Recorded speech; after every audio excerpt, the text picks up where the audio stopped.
Hey, Formation friends, welcome to the 29th day of the journey through Proverbs. I hope you're having a good time. I've been having an incredible time.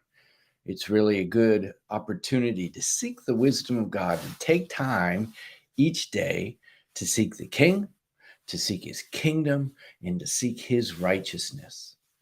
So I want to remind you, or let me just say, I remember a TV show that uh, had a statement that a football coach would use, and he'd say, "Clear eyes, full hearts can't lose."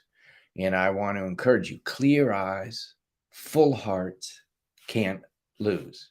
How's your vision? How's your eyesight in the kingdom of God?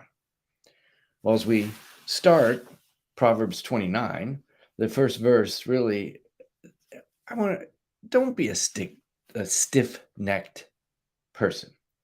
Somebody who won't receive correction or insight from others or even from God. Don't be someone like that, because there comes a point where everyone's uh, extra or extended grace will run out.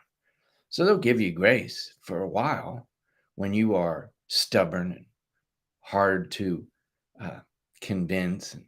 But after a while, they give up. When that happens, it's almost as if you're going to hit a place of no return. It will lead you in a bad place. So be a person who can receive correction, who actually even searches out correction and counsel from others and from God.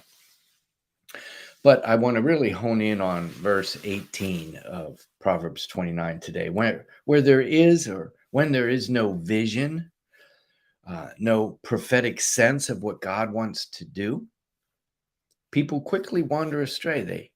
They cast off restraint. It says they perish in older translations. But when you follow the revelation of God's wisdom, when you follow what you sense he wants to do, you are blessed. You experience the favor of God, because it's not because he's personally just putting a little dust on you because he likes you and you're doing a good job. No, when you align your life with what God's doing, you walk in the provision and power of God. It's just how life works. Alignment under his direction releases his provision, releases his power, releases a favor that others can recognize, almost like the presence and power of God, even if they don't know God. Any vision, any sense of direction gives clarity to a project. It's just how things work. This is what we're doing. This is why we're going to do it. It serves as the kind of the why that holds everything together. Your vision holds things together, and it provides motivation and energy to do the task. That's why in business, really in the 90s, that gives you an idea of how old I am. But in the 90s, a huge thing for every business was to have a clear vision statement, and churches took it up. And this is why we exist. This is how we exist. The vision gives a reason for each piece of the project, how they fit together. It gives a reason for the investment of time, energy, and money.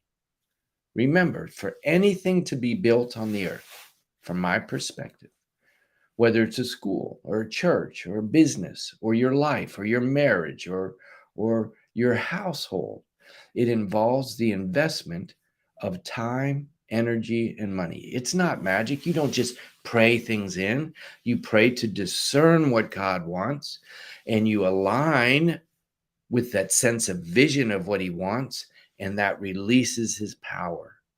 It involves the investment of our time, our energy, and our money. Vision brings all that together.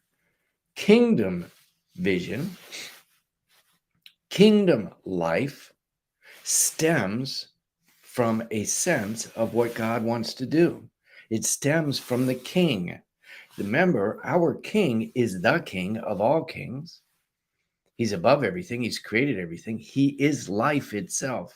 Jesus said, I'm the way, the truth, and the life.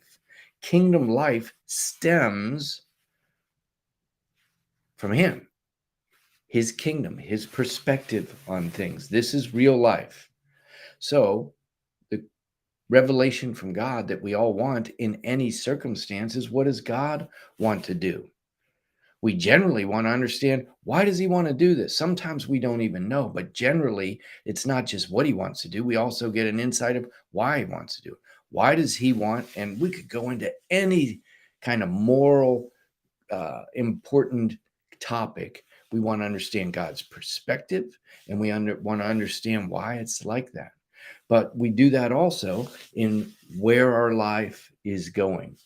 Without a sense of that, without a sense of God's perspective, what he wants to happen, his kingdom perspective, there's really no reason to discipline our lives. See, it requires discipline to invest time, energy, and money. God's perspective of your situation is the goal, whether the situation is large or small. Could be a kind of a project that may take years, and you want to understand what God wants to do, because you're going to need to be able to discipline yourself, maybe others, maybe your household, for a long period of time. Or it could be a short project or a small project. Whatever the case, we want a kingdom perspective. What does God want to do? It is the critical starting place for you. That sense of revelation, that sense of vision, God's purpose, will include, and I've mentioned this before, really two elements. It will have a sense of conviction, what needs to change in what you're doing, and hope. This is where we're going, and this is why, and this is what's going to happen. But it really involves both. It's going to require a change of lifestyle, a change of maybe allocation of resources or money or time. So it's going to need change, but there's this hope. And those things together are the two main ingredients of God's perspective that you're going to work out. So I want to encourage you again today. What we want to do is what Jesus describes in Matthew 6:33. Seek first the King, the kingdom, and right standing with him. The most important thing is your relationship with the King of all kings, the triune God.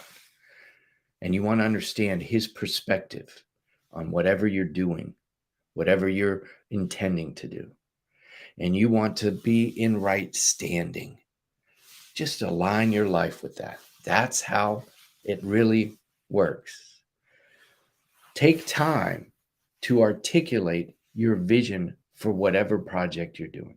Take time. You might want to write it out, but you're going to need to probably be able to articulate it to others. And if it's a situation that doesn't involve others, you want to be able to articulate it to God, that you're agreeing, that you're praying. So you want to be able to articulate your vision, or what you believe God's vision is for what you're doing. That will cause reason for the discipline that's required. Casting off, you want to take on the restraints. That's what discipline is to take on the restraints so that you can get the job done. Articulate your vision and discipline your life to align with God. Experience his favor.